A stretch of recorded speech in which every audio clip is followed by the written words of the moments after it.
Good morning, girls. Today is a wonderful day. Today is our 12th lecture.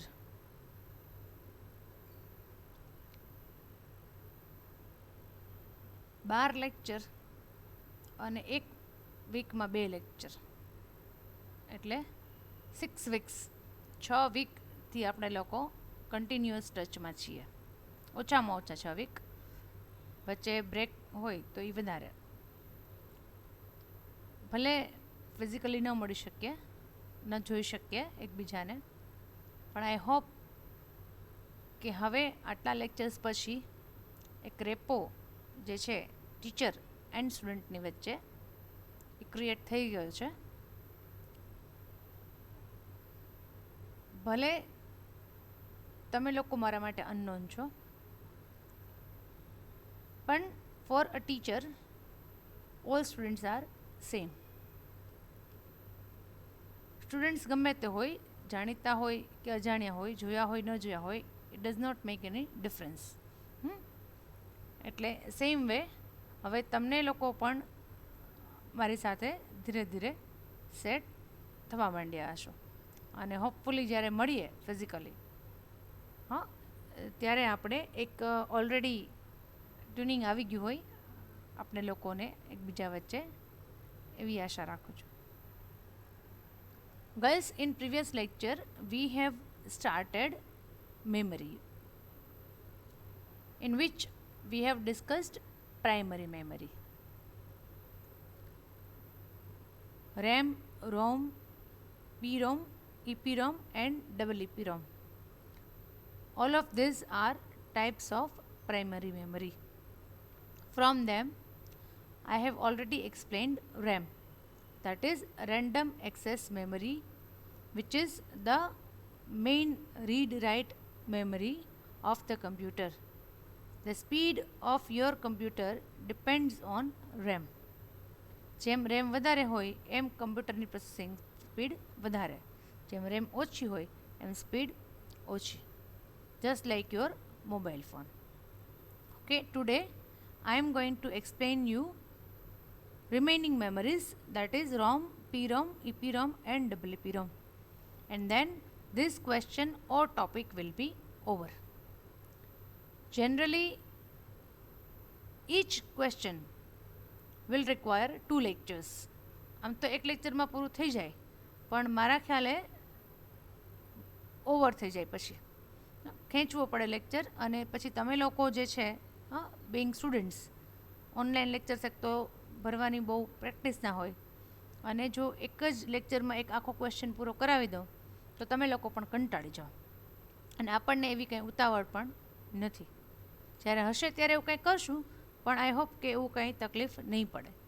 એટલે generally ક્યારેક એવું possible નથી, પણ generally girls my topic or question will be divided into 2 lectures. એટલે એક વીકમાં 2 lecture આવે તો એ 2 લેક્ચર જે છે એમાં આપણા એક ક્વેશ્ચનનું કામ પૂરું થઈ જાય. આ જ સિસ્ટમ રહેશે નોર્મલી. ક્યારેક ક્વેશ્ચન નાનો મોટો હોય, ડિપેન્ડ્સ, તો પછી ક્યારેક કોઈ ક્વેશ્ચન એક્સટેન્ડ બી થાય થર્ડ લેક્ચરમાં, અને ક્યારેક એક લેક્ચરમાં પૂરો પણ થઈ જાય, ડિપેન્ડ્સ. પણ જનરલી મારી પ્રેક્ટિસ એવી જ રહેશે કે મંડે ટ્યુઝડે 2 લેક્ચર હોય તો એ જે 2 લેક્ચર છે એમાં એક આખો ટોપિક પૂરો થઈ જાય, અને તમારે પછી એમ પણ એક આખું વીક યાદ ન રાખવું કે છેલ્લે શું કરાવ્યું હતું એનો કાંઈ રેફરન્સ હોય, બિકોઝ એવરી મંડે આપણે કંઈક નવું જ ક્વેશ્ચન સ્ટાર્ટ કરશું. આવી મારી ટ્રાય રહેશે, બરાબર, પ્રોમિસ નથી આપતી, પણ એવી રીતે કરીએ તો તમને અને મને બેયને મજા આવશે, ઇઝી રહેશે ભણવાનું. Okay, today's thought is, for a happy life replace all expect with accept. I hope you understand what is the meaning of expect. Expect means અપેક્ષાઓ, આશા રાખવી કોઈ પાસેથી એસ્પેશિયલી, એન્ડ એસેપ્ટ મીન્સ સ્વીકાર, કોઈ પણ વસ્તુનો સ્વીકાર કરવો. હા, માનવીના બધા જ દુઃખનું જો મૂળ કાંઈ હોય તો ઇટ ઇઝ એક્સપેક્ટેશન. આપણને ક્યારેય પણ દુઃખ થાય, તકલીફ પડે, વાંધો આવે કોઈ સાથે, તો એ શું કામ આવે? Because we expect something from them. પછી ગમે તે વ્યક્તિ હોય, પેરેન્ટ્સ હોય, ટીચર્સ હોય, ફ્રેન્ડ્સ હોય, સિબલિંગ્સ હોય, કઝિન્સ હોય, anyone, from anyone, all of us expect something. દરેક વ્યક્તિ જે આપણા સંપર્કમાં છે એ બધા પાસેથી આપણને કંઈક કંઈક તો એક્સપેક્ટેશન છે ને છે જ. તમને એમ કે મારે કંઈ જોતું નથી, બરાબર છે, but simply if you smile to someone, તમે કોઈને એક સ્માઇલ આપો તો તમે એવું તરત જ એક્સપેક્ટ સામે કરો કે સામેવાળાએ સ્માઇલ આપવાની. અથવા if you say good morning ma'am, તો નેચરલી યુ વિલ એક્સપેક્ટ કે મેડમ પણ ગુડ મોર્નિંગ એવું કહે. It is natural. હા, આપણી જે ઇટ ઇઝ હ્યુમન મેન્ટાલિટી કે આ બહુ સામાન્ય છે. આપણને એમ થાય કે આ એક્સપેક્ટેશન ન કહેવાય, પણ જનરલી આટલી નાની બાબત જે છે મેં તમને કીધી ત્યાંથી કરીને બહુ જ મોટી મેટર હોય. હા, કે મને આ એપલનો આઈફોન જે આજે નવો બહાર પડેલો છે 12, આઈફોન 12, હા, જેની કોસ્ટ છે 70,000થી લઈને 1,55,000. હા, હજી આજે જ, એટલે ગઈકાલે જ આજના જ ન્યૂઝમાં છે કે 70,000થી લઈને 1,55,000 ત્યાં એની રેન્જમાં આવે છે ઇન્ડિયામાં. આવડો આ એપલનો આઈફોન આવશે. એ લેવો છે મારે, એપલ 12, આઈફોન 12 મને લેવો છે. હા, તો એ બહુ હાઈ એક્સપેક્ટેશન થયા ને, આ એજમાં તો બહુ હાઈ એક્સપેક્ટેશન કહેવાય. તો એક્સપેક્ટેશન નાનું હોય કે બહુ મોટું હોય, એક્સપેક્ટેશન છે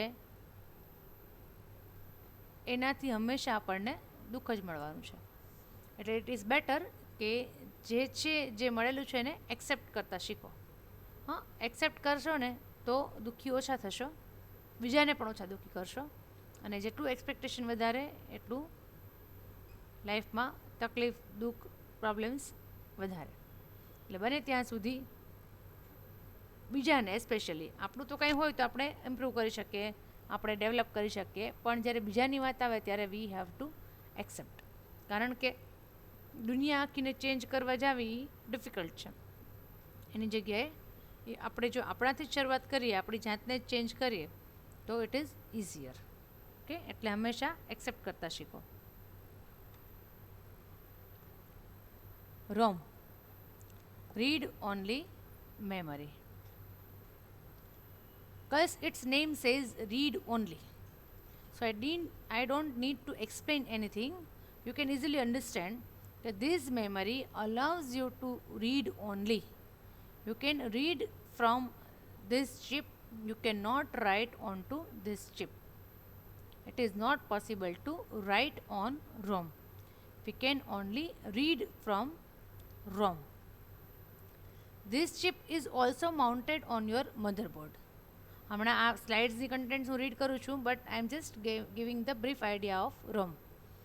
girls, this is mounted on your motherboard and it is very important chip. Why? Because when the computer is switched on, at that time it requires to follow some specific steps. Computer ચાલુ થાય ને ત્યારે અમુક steps એણે follow કરવા પડે. જેમ કે કીબોર્ડ બરાબર છે કે નહીં ચેક કર્યું, હાર્ડ ડિસ્ક બરાબર છે કે નહીં ચેક કર્યું, રેમ બરાબર છે કે નહીં ચેક કર્યું, બરાબર બધા ડિવાઇસીસ અંદર ક્યાંય પ્લગ ઇન પ્રોપરલી કરેલા છે, કોઈનું પ્લગ નીકળી ગયો છે, ઇટ હેઝ ટુ ચેક. આખી મેમરી પણ ચેક કરવી પડે. તો આવા ઘણા બધા ટાસ્ક છે કે જે computer has to follow when it is switched on. હા, whenever you start the computer, જ્યારે પણ ચાલુ કરો તો શું, જેવું ચાલુ કર્યું સ્વિચ ઓન કરીએ એટલે કેમ ફેન ચાલુ થાય એમ કમ્પ્યુટર સ્ટાર્ટ થઈ જાય છે, સીધું તમને સ્ક્રીન ઉપર ડેસ્કટોપ દેખાય છે? નો, સ્ક્રીન ઉપર ડાયરેક્ટ ડેસ્કટોપ ના દેખાય. It has to follow. તમે ક્યારેક હવે સ્ટાર્ટ કરીને જોજો તો ઘણા બધા સ્ટેપ્સ ફોલો કરે. તો એ જે કરે છે કામ, હા, before switching on the computer, આખું રિસ્ટાર્ટ થઈ જાય એ પહેલાં જે કંઈ પણ સ્ટેપ્સ કરવાના છે એની બધી ઇન્સ્ટ્રક્શન્સ, એ બધી ઇન્સ્ટ્રક્શન્સ ક્યાં લખેલી છે? In this chip. આ જે રોમ ચિપ છે એમાં કઈ બધી ઇન્સ્ટ્રક્શન્સ લખેલી છે કે જે બહુ જરૂરી છે, બહુ ઇમ્પોર્ટન્ટ છે. Why? Because it is very important to switch on the computer. જો કમ્પ્યુટર ચાલુ જ ન થાય તો આગળ બીજું કાંઈ કામ થવાનો પ્રશ્ન જ નથી. હા, દેટ ઇઝ વાય એમાં તમને લખવાની છૂટ નથી. બિંગ અ યુઝર, આપણે, હું કે તમે એમાં લખી ન શકીએ, કારણ કે એ જે સ્ટેપ્સ છે એ ફિક્સ્ડ જ છે. Every time computer has to follow the same steps. That is why we cannot write onto we can just read from ROM. That is why it is called read-only memory. Now I am reading the contents of the slide. You can write it. It is an integrated circuit programmed at the time of manufacturing. Manufacturing મતલબ કે જ્યારે એનું production થયું હોય, એ chip બની હોય ત્યારે જ એની અંદર પ્રોગ્રામિંગ થઈ ગયું હોય. એની અંદર જે કંઈ કોડિંગ છે, ટાઈપિંગ, વોટેવર, સ્ટોરેજ, જે ઇન્સ્ટ્રક્શન્સ છે એ બધી એમાં ક્યારે લખાઈ જાય? જ્યારે એ ચિપ બની હોય ત્યારે. તમારા ઘરમાં, ઓફિસમાં, કોલેજમાં કમ્પ્યુટર આવે પછી એના ઉપર લખવાનું નથી. પહેલાં રેડીમેડ ઇનબિલ્ટ જ આવે. એની જે કન્ટેન્ટ્સ છે કેવી છે? Inbuilt. It is non volatile memory. So the content is not erased if the computer is switched off. RAM was volatile memory. Because volatile શું કામ કહેવાય? Because the contents gets erased if the computer is switched off or power supply fails. But the contents of ROM is not erased if the power supply fails. કારણ શું છે કે એમાં જે લખેલું છે it is required every time. Continuously it is required. એટલે એમાંથી જો ડિલીટ થઈ જાય તો તમે કેવી રીતે બીજી વખત કમ્પ્યુટર સ્ટાર્ટ કરી શકો? So it is called non volatile memory. Data and instructions can not be changed by the users. So whatever is written inside ROM can not be changed. આપણે એમાં કંઈ ચેન્જ પણ ન કરી શકીએ કે લખી પણ ના શકીએ. It is cheaper and reliable than RAM. Of course. શું કામ ચીપ હોય? કારણ કે એની જે કન્ટેન્ટ છે ફિક્સ્ડ જ છે. એમાં તમારે કંઈ યુઝ કરવાનું નથી કે એના ઉપર કમ્પ્યુટર ડિપેન્ડ નથી કરતું. એટલે એની પ્રાઇસ ઓછી જ હોવાની છે. અને રિલાયેબલ એટલા માટે છે કે આપણે લખતા નથી એમાં કંઈ. એટલે એ જેમ છે, કોઈ પણ વસ્તુને તમે યુઝ ના કરો તો એ બગડવાની જ નથી. એઝ ઇટ ઇઝ રહે. બરાબર? યુઝ હા થાય છે, પણ તમે ફિઝિકલ યુઝ નથી કરતા કે you are writing on to it or you are changing the contents of it or you are deleting it. એવું કંઈ કરતા જ નથી. હા, જ્યારે કમ્પ્યુટર ચાલુ થાય ત્યારે ઓટોમેટિકલી પણ કમ્પ્યુટર એની જાતે જે છે એ એની કન્ટેન્ટ્સ રીડ કરે છે. Being users we are not reading the contents of ROM. આપણે નથી કરતા. હા, આપણે આમ રોમ ખોલી, બુક ખોલી છે એવી રીતે રોમ ખોલીને કરી એવું નથી કરતા. Okay, so it is more reliable. It stores programs which are required to start the computer. As I told you, A computer ચાલુ કરવા માટે જે કંઈ પણ ઇન્સ્ટ્રક્શન્સની જરૂર છે that is stored in ROM. Guys, if I give you simple example to understand RAM and ROM, it will be very easier for you to get the idea. Our textbooks is ROM. Our textbook is ROM and our notebook is RAM. ખ્યાલ આવે છે? Text book મતલબ કે જે books તમને કોલેજમાંથી મળી છે કે તમે બહારથી લ્યો છો, જે ઓલરેડી પ્રિન્ટેડ છે, એમાં તમારે કાંઈ લખવાનું હોતું નથી. You can only read from that book. એને કહેવાય રોમ. એમાંથી ખાલી આપણે વાંચવાનું જ છે, એમાં કાંઈ લખવાનું નથી. હા, એ અલગ વાત છે કે આપણે એમાં બધું લખ કરતા હોય છે, આગળ પાછળ ગમે ત્યાં ક્વેશ્ચન્સ મેડમ આપે તો એ બુકમાં લખી નાખીએ છીએ. એવું કરવાનું નથી. It is only for reading purpose. Ideally it is for reading purpose. આપણે એનો કંઈક બીજો યુઝ કરતા હોય તો અલગ વાત છે. આપણે એનું પ્લેન બનાવીને ફેંકતા હોય તો અલગ વાત છે. ગર્લ્સ છો એટલે જનરલી એવું નહીં કરતા હો. એન્ડ રેમ કેવી છે? નોટબુક જેવી છે કે એમાં તમે લખી પણ શકો અને પછી લખાઈ જાય એટલે એમાં તમે વાંચી પણ શકો. અને એ પાછું લોંગ લાસ્ટિંગ ના હોય. એક સેમેસ્ટર એક યર પૂરું થઈ જાય એટલે એનું કામ પૂરું થઈ જાય, આપણે એને પછીમાં આપી દઈએ. એટલે રેમ છે it is not permanent, it is temporary. પણ એમાં મોટો બેનિફિટ એ છે કે તમે એમાં લખી શકો છો, એઝ વેલ એઝ રીડ પણ કરી શકો છો. જ્યારે રોમ છે એમાં ખાલી તમે વાંચી જ શકો. You can not write on ROM. Idea આવી ગયો? The difference between RAM and ROM. These are the most important memories. Exam point of view પણ એકદમ ઇમ્પોર્ટન્ટ ક્વેશ્ચન છે. હા, જનરલી પૂછાતો હોય છે.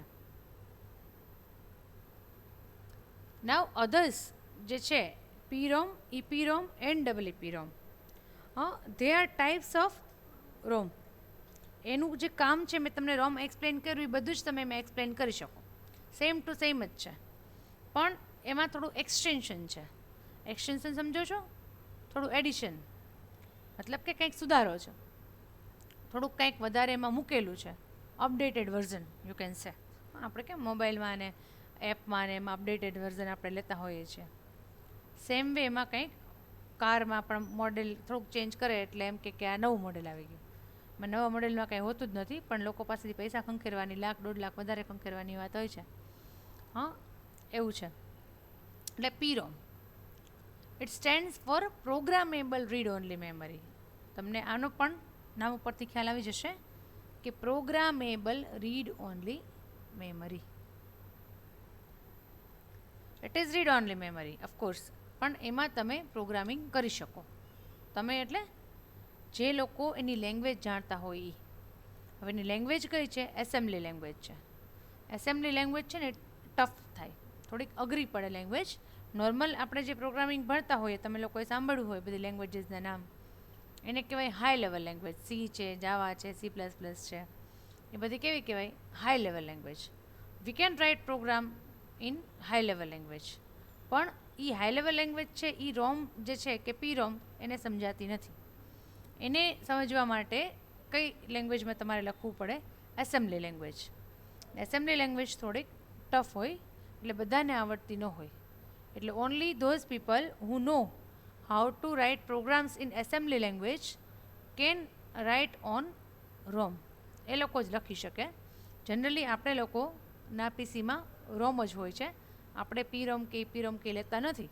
But it is part of computer fundamentals, it is part of your syllabus, so we should નો. આપણે discuss કરવાનું છે, એક્ઝામમાં પણ પૂછાવાનું છે. It is type of ROM which can be programmed. It is not possible to erase the contents of PROM, so data can be written only once. Any contents છે એક વખત તમે લખી શકો, પછી ઇરેઝ થાય નહીં. એટલા માટે એને કહેવાય PROM, ઓનલી પ્રોગ્રામેબલ. બીજી વખત એમાં ડિલીટ કરી અને લખી શકાતું નથી. એકવાર લખાઈ ગયું એ લખાઈ ગયું. It is non volatile memory. Of course it is non volatile. Non volatile મતલબ કે એનો જે ડેટા છે એ ક્યાં પરમેનન્ટ સ્ટોર થાય છે. પરમેનન્ટ સ્ટોર એટલા માટે થાય છે કે પાછું તમારે રીયુઝ વારે વારે કરવાનું જ છે. એટલે જનરલી ગર્લ્સ તમારી જે સિસ્ટમ હોય, આપણી કોઈ પણ કમ્પ્યુટર સિસ્ટમ, એમાં કાં તો રોમ હોય, કાં તો પી રોમ, કાં તો ઈપી રોમ, કાં તો ડબલ ઈપી રોમ. બધી જ ન હોય, બધી મેમરી ના હોય. કારણ કે એનું કામ એક જ છે કે કમ્પ્યુટર ચાલુ થાય ત્યારે જે ઇન્સ્ટ્રક્શન્સ હોય એ એમાં સ્ટોર કરવાની. એટલે જનરલી વી હેવ રોમ. આપણા જે મોબાઈલ ફોન્સ છે એમાં પણ, કે ટેબ્લેટ છે એમાં પણ રોમ આવે છે, કારણ કે એ પણ ચાલુ સ્વિચ ઓન સ્વિચ ઓફ તો થતા જ હોય છે, કરવા જ પડતા હોય છે. એટલે એમાં પણ રોમ અવેલેબલ હોય છે. Next is EPROM. It stands for erasable programmable read only memory. આ કોનું એક્સટેન્શન છે? પીરોમનું. કે પ્રોગ્રામેબલ તો છે જ, but at the same time it is erasable. Erasable means કે એમાંની કન્ટેન્ટ્સ તમે ડિલીટ પણ કરી શકો અને પાછું ફરીથી પણ લખી શકો. એટલે kind of RAM you can say, પણ ઇટ ઇઝ નોટ એડવાઇઝેબલ. આ વસ્તુ ખોટી છે. યુઝ કરવાનો કંઈ મિનિંગ નથી, કારણ કે રોજ એકને એક પ્રોગ્રામ જ આમાં સ્ટોર કરવાના હોય તો વારે વારે આપણે એમાં ચેન્જ કરવો, it is not advisable. It is type of ROM which can be programmed and rewritten. It is possible to erase the contents of EPROM, so data can be rewritten. બરાબર? તમે એમાંથી ડિલીટ કરી શકો, એટલે પછી પાછું પણ ડિલીટ કરો એટલે ખાલી થઈ જાય, એટલે પાછું પણ એમાં લખી શકાય. The contents of EPROM can be erased by exposing the chip to ultraviolet rays. એક પ્રોબ્લેમ આનો એ સૌથી મોટો છે કે તમારે એની કન્ટેન્ટ્સ જે છે એમાં જે કંઈ પણ લખેલું છે એને ઇરેઝ કરવું હોય તો you need to remove the chip from the socket. જે જગ્યાએ એને લગાવેલી હોય સીપીયુમાં, એમાંથી તમારે એને રિમૂવ કરવી પડે, કાઢવી પડે. ને પછી અલ્ટ્રાવાયોલેટ રેઝ એટલે સૂર્યના કિરણો. આપણે કેમ તડકામાં વસ્તુ તપાવીએ હમણાં દિવાળી કામમાં. એવી રીતે આ જે EPROM છે એને તડકામાં મૂકવી પડે. એવી રીતે તડકામાં તો ના મુકાતું હોય જનરલી, પણ એવી રીતે કરવી રાખવી પડે તમારા સિસ્ટમમાં કે એની સામે સૂર્યના કિરણો આવે અને તો એની જે કન્ટેન્ટ છે એ ઇરેઝ થાય. એટલે તમે વિચારી શકો કે એ સાવ ઇલોજિકલ ઇમ્પ્રેક્ટિકલ વસ્તુ છે કે સૂર્યના કિરણો આપી અને કોઈ પણ ચીપ જે છે એની કન્ટેન્ટ્સ આપણે ડિલીટ કરવી. It is impractical. એટલે જનરલી EPROM તો યુઝ થતી જ નથી કોઈ જગ્યાએ. Next is double EPROM. It stands for Electrically Erasable Programmable Read Only Memory. It is erasable, programmable. એટલે તમે લખી પણ શકો, યુ કેન ઓલ્સો ઇરેઝ, બે વસ્તુ થાય. એન્ડ ઇરેઝ જે કરવાનું છે એ કેવી રીતે થશે? ઇલેક્ટ્રિકલી. બરાબર, એટલે ઇલેક્ટ્રિક કરંટ જ પાસ કરી એટલે કમ્પ્યુટરમાં ને કમ્પ્યુટરમાં જ ઇરેઝ થઈ જાય. એટલે it is kind of RAM. રેમની જેમ જ આને તમે કરી શકો, પણ તો એ રેમ જેટલું ઇઝી નહીં, કારણ કે આ કેવું છે, એસેમ્બલી લેંગ્વેજમાં પ્રોગ્રામિંગ છે, એટલે એને ડિલીટ કરવા માટે પણ પ્રોસેસ કરવી પડે, કરંટ પાસ કરવો પડે. એમને એમ આપણે ડિલીટ કી પ્રેસ કરી એટલે ડિલીટ ન થઈ જાય રેમની જેમ. It is type of ROM which can be programmed and rewritten. It is possible to erase the contents of EEPROM by passing electric current. બરાબર, ઇલેક્ટ્રિક કરંટ પાસ કરી અને તમે એનો ડેટા ડિલીટ કરી શકો. It is non volatile memory, of course, કારણ કે it is storing the data which is useful every day. So it must be non volatile, કારણ કે રોજે રોજ ડિલીટ થઈ જાય. રોજે રોજ શું? Every time you switch off the computer. તો એ ખોટું જ છે. વોલેટાઇલ મીન્સ કે every time you switch off the computer the data will be erased. તો એ તો આમાં ચાલે જ નહીં. So it is non volatile memory. Girls, this fifth question is getting over here. I am briefing this question. થોડું revision આપી દઉં છું કે ટાઈપ્સ ઓફ મેમરી છે. આ ક્વેશ્ચનનો ટોપિક કે ક્વેશ્ચન જે કહો એમાં આવે છે 2 types of memory are there, primary memory and secondary memory. તમે જો લખેલું હોય બુકમાં તો you can refer. Primary memory જે છે એમાં અલગ અલગ મેમરી આવે છે જે આપણે ડિટેલમાં આ 2 લેક્ચરમાં ભણી ગયા. સેકન્ડરી મેમરી છે એ હવે નેક્સ્ટ એટલે કે કમિંગ લેક્ચર્સમાં આપણે ભણવાનું થશે, કારણ કે એમાં ઇન્ડિવિજ્યુઅલ આવશે. સેકન્ડરી મેમરીમાં અલગ અલગ ડિવાઇસ ભણવાના થશે. Right now we have discussed only primary memory in this section, અને અહીંયા જ આ ક્વેશ્ચનનો આન્સર પૂરો થઈ જાય છે. જો એમ પૂછાય કે એક્સપ્લેન ટાઈપ્સ ઓફ મેમરી, તો આટલું જે મેં કરાવ્યું કે 2 types of memories are there, અને એમાં પ્રાઇમરી મેમરીમાં RAM, ROM, PROM, EPROM and double EPROM.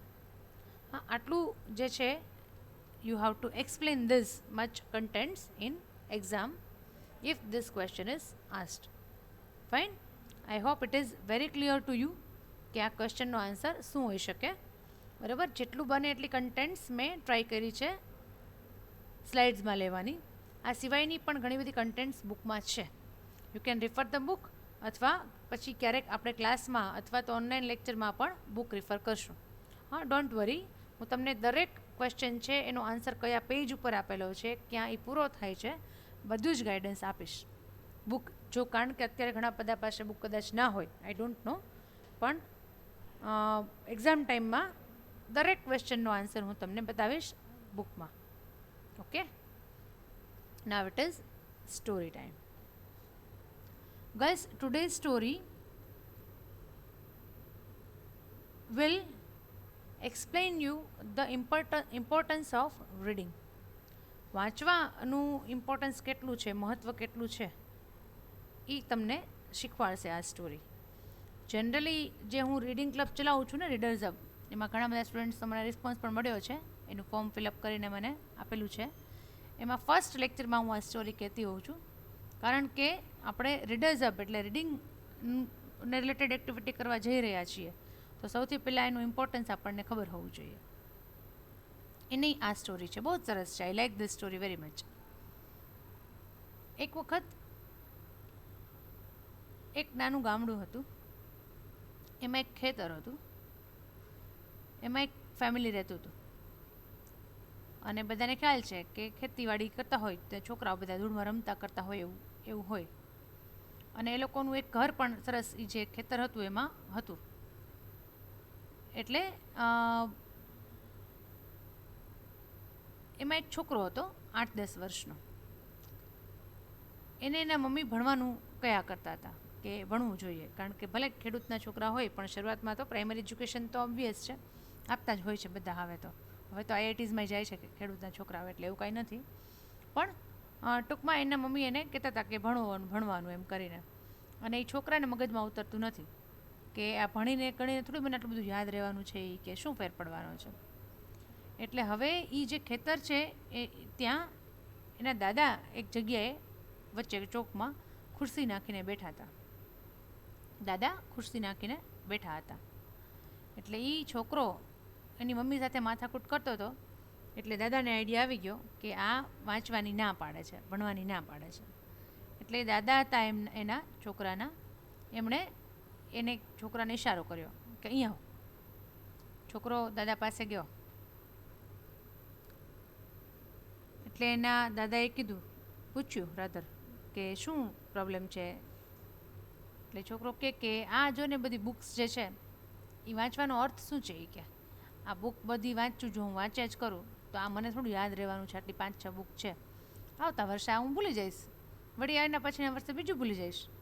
તો જો વાંચીને ભૂલી જ જવાનું હોય, હા, આપણા બુકમાં જેટલું લખેલું છે એટલું બધું તો ઓબ્વિયસ છે, હા, આપણા માઇન્ડમાં રહેવાનું જ નથી. બસ મેં પણ કેટલી બધી, તમે પણ ઘણી બધી બુક્સ વાંચેલી હશે, તો આટલી બધી બુક્સ તો આપણને યાદ નથી જ રહેવાની. હા, ઓરલ સ્ટોરી યાદ રહે કદાચ, બાકી ડિટેલમાં તો આખી book each and every line તો યાદ નથી જ રહેવાની. એટલે છોકરો કે તો ભૂલી જ જવાનું હોય તો વાંચવાનું કામ શું છે, શું ફેર પડે છે. એટલે એના જે દાદા હતા એમણે ખૂબ જ સરસ પ્રેક્ટિકલ એક્ઝામ્પલ આપી અને એને સમજાવ્યું. એણે એ છોકરાને કીધું કે જો સામે માટીવાળો એક હવાલો પડેલો છે, હવાલો એટલે ચાયણો, કે જેમાં વસ્તુ સ્ટોર ન થઈ શકે, એમાંથી નીકળી જાય. હવાલો કે લોકો એને ખેતરમાં, પણ એક એ પડેલું છે, એ તું લેતો આવ અહીંયા. એટલે છોકરો દોડતો એને ભણવાનું મૂકવાનું આવ્યું એટલે મજા આવી ગઈ કે ચાલો આવું કંઈક બીજું કામ કરવાનું થયું. એટલે એ દોડતો એ લઈ આવ્યો હવાલો. માટીવાળો હતો, કારણ કે માટીમાં પડેલો હતો, એ માટીવાળો હોય ને.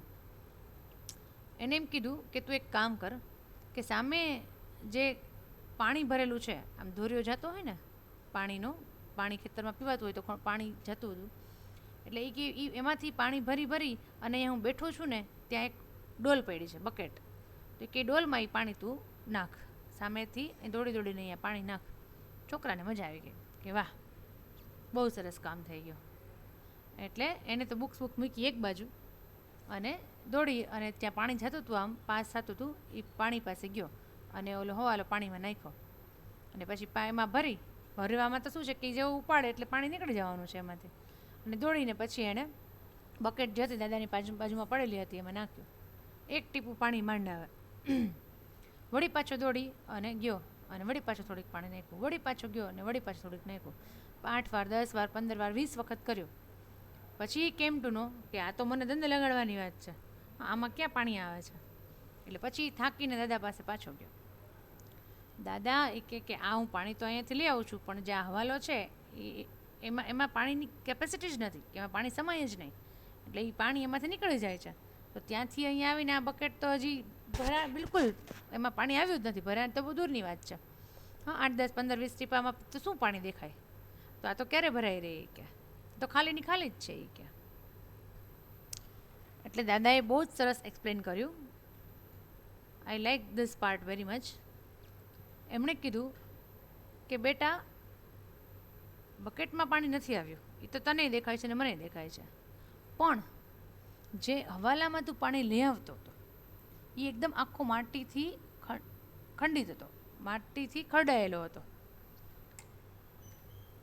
તું એની હાલત જો હવે કે તારા હાથમાં જે હવાલો છે એની કન્ડિશન શું છે. એ છોકરાએ એ જે હવાલો હતો એની કન્ડિશન જોઈ તો એકદમ ચોખ્ખો થઈ ગયો હતો. હવાલો કેવો થઈ ગયો હતો? ચોખ્ખો, ક્લીન થઈ ગયો હતો, એકદમ ક્લીન થઈ ગયો હતો. એટલે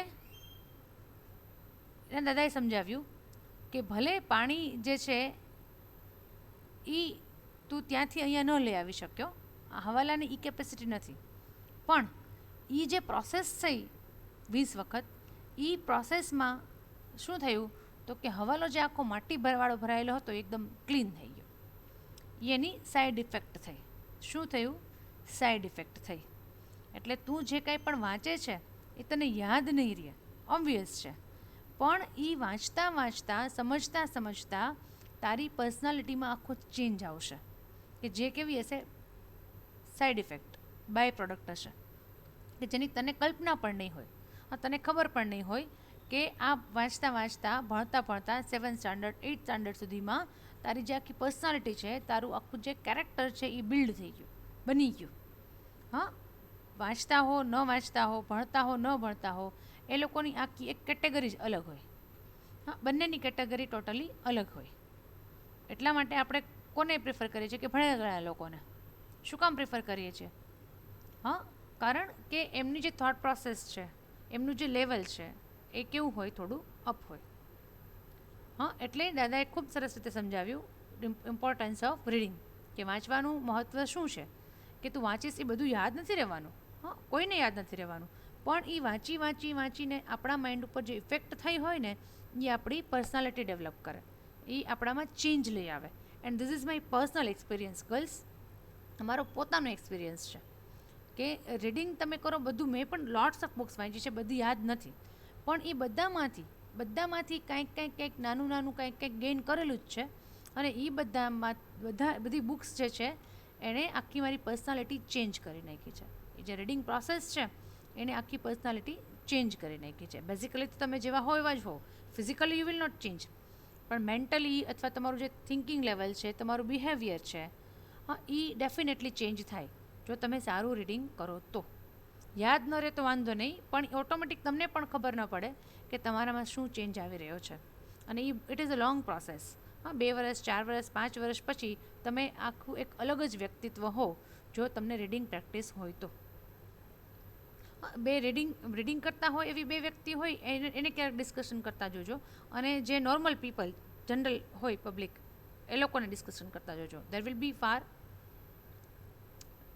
અ બિગ ડિફરન્સ. તમને ખ્યાલ આવશે કે આ લોકોમાં કેટલો ડિફરન્સ છે વાતચીત કરવાની સ્ટાઇલમાં. હા, જ્યારે કોઈ બે લેડીઝ છે એ જો રીડિંગ કરતી હોય તો એ શું ડિસ્કસ કરશે કે લાસ્ટમાં તમે કઈ બુક વાંચી, કે બુકમાં શું જાણવા જેવું હતું, શું કેમ હતું. હા, અને બાકી જે ન રીડિંગ કરતા હોય તમને ખ્યાલ જ છે કે લેડીઝ શું વાતો કરતા હોય છે. You know it very well. એ મારે તમને કહેવાની જરૂર નથી. એટલે it is better to read. અને એક બુક હોય ને, ભલે એ 50 પેજીસ 100 પેજીસ 500 પેજીસ, એમાંથી જો એક પણ વસ્તુ તમને સારી મળી જાય ને, આ મારી એવી આદત છે કે ગમે તે બુક વાંચો, ક્યારેક બોરિંગ પણ હોય, એવું નથી કે બધી બુક તમે પૂરી કરો અને મજા જ આવે, બોરિંગ પણ હોય, પણ એ દરેક બુકમાંથી એક વસ્તુ તમને એવી મળી જાય ને કે જે તમે પોતે શીખી શકો એનામાંથી કાંઈ, અથવા કોઈક બીજાને પણ શીખવાડી શકો, કોઈક બીજાને યુઝફુલ થઈ શકે. અને હું તો ટીચર છું, હા, એટલે બિંગ અ ટીચર મારે મારા કિડને પણ શીખવાડવાનું હોય, મારા સ્ટુડન્ટ્સને પણ શીખવાડવાનું હોય. તો એમાંથી જો એક પણ બુકમાંથી મને કંઈ પણ એવું મળી જાય કે જે આ કોકને પણ યુઝફુલ થાય છે, તો ઇટ ઇઝ વર્થ રીડિંગ. તમે જે બુક વાંચવા માટે જે સમય આપ્યો એ બહુ વર્થ છે, મતલબ વસૂલ છે. જેમાં આપણે પૈસા વસૂલ કરતા હોય છે ને, એમાં આપણો ટાઈમ પણ વસૂલ કરવો પડે ને. Okay, I hope you enjoyed the lecture and the story. Thank you all. See you in the next lecture. Take care. Goodbye.